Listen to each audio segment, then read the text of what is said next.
এবার আমরা চলুন একটু আলোচনা করি রিলেশনশিপ নিয়ে। আমি ১ম এই বলছিলাম যে রিলেশনশিপ বন্ধুত্বের জায়গাটা।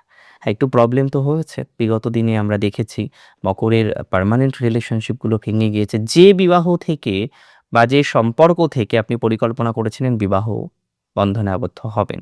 যে সম্পর্ক থেকে আপনি এরকম আরো অনেক ৭-৫ পরিকল্পনাগুলো করেছিলেন। কিছু, কিছু ক্ষেত্রে পঞ্চবার্ষিকী, সপ্তবার্ষিকী পরিকল্পনা।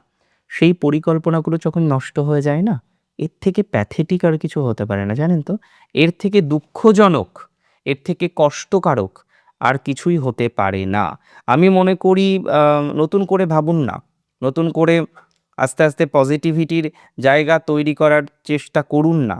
আমার মনে হয় তাতে ডেভেলপমেন্ট হবে, তাতে সিচুয়েশন গ্রোথ অনেকটাই হতে পারে, অনেকটাই অপরচুনিটিস বাড়তে পারে, অনেকটা সুযোগ বৃদ্ধিপ্রাপ্ত হতে পারে। এটা নিয়ে কোনো ডাউট নেই।